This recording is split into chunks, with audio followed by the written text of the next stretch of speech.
Social injustice or injustices in general are considered serious issues in many parts of the world. From there, humanitarian basic rights were withdrawn and a series of problems arose in what is known as South Africa. South Africa had many issues to what is known as apartheid.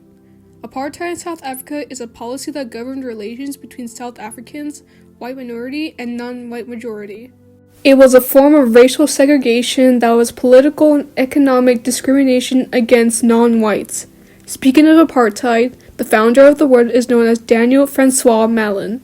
Daniel F. Malan was a South African prime minister and politician from the National Party. The National Party was created due to disagreements among the South African Party. Many white majority South Africans voted to execute apartheid, while others were against it, such as Nelson Mandela. Nelson Mandela was an activist against apartheid in South Africa.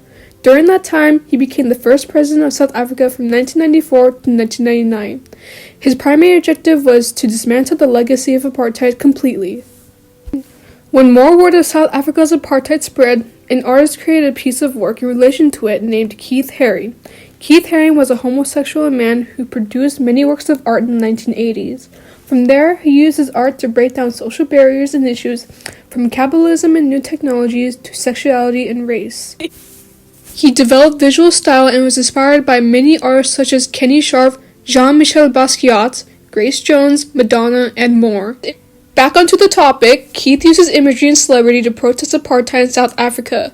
As shown from his piece, he drew a black figure being tied around the neck by a white rope and a white figure. However, the white figure also has a red X on their torso. But what do they signify? Well, it signifies that the black figure is the black South African majority, and the white figure is the white South African minority. The rope itself signifies that black South Africans were bound by apartheid, and how they had to be segregated under white rule. The piece also contains a certain type of principle in which is called movement.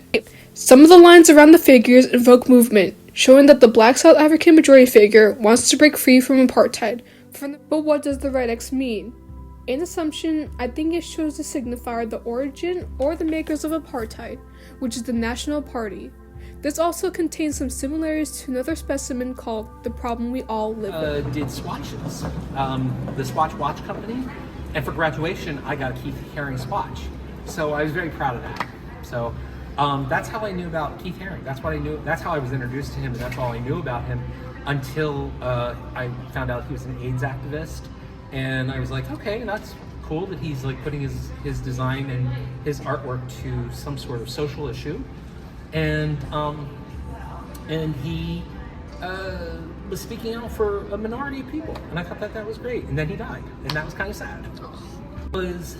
It was revolutionary for us because he was using simple lines that we would use in graphic design, and he was doing it as graffiti, and we did not look at it as fine art. At that point, it was like this. Well, one of his contemporaries, Kenny Sharp, who is a graffiti artist, used the term pop surrealism, and that's kind of what he was doing. He was using almost primitive techniques, and he was just doing these scribbles, but they were so unique. And then when you looked at him closer, you realized he was doing something really powerful. But because of its simplicity, it was easy to dismiss it. It was easy to go, it's just scribbles. Definitely it did. I knew about apartheid when I saw that poster, so I understood. I don't know how many people saw the poster, didn't know what apartheid was. So I don't know if he raised consciousness of it, or if he just kind of supported what people already knew. I think he gave it a visual to it, which I think a lot of people responded to. No, I was one of those pieces that I saw, and I don't think I saw it, like I can't even remember when I first saw it, but I'm sure that I saw it in a collection of his other works, and I was just like, oh, he's doing some sort of protest art, and it just kind of blended in with all his other pieces. Not until I became an academic and I really started looking at it that I realized what an incredibly profound piece that was. It didn't change my world though, because I was already very apathetic to what was going on down in South Africa. and I was pretty much aware of it, even though I was unaware of a lot of other things. That was so known about apartheid in South Africa that even my generation in the 80s when we were in college knew that was a bad thing. So it just kind of supported what we already knew. The civil rights movement in the United States was going on during the start of the South African apartheid. And much like the people who stood against the apartheid in South Africa, using their voice visually and artistically, much like Keith Haring, was Norman Rockwell, a well-renowned artist best known for his surrealistic art. In 1964, Rockwell presented his historic, well-renowned artwork that became an iconic image of the civil rights movement in the United States, entitled The Problem We All Live With. This artwork depicts a 6-year-old Ruby Bridges walking to school, surrounded by official men in suits, while many enraged protesters are protesting against this little girl, all chanting and calling her hateful slurs. As shown in the artwork, a slur is shown in the background along with a mashed tomato that ultimately depicts that it has been thrown to intentionally hit the young girl in an attempt to discourage her from going to school, and all this while she is clutching onto her school books and supplies.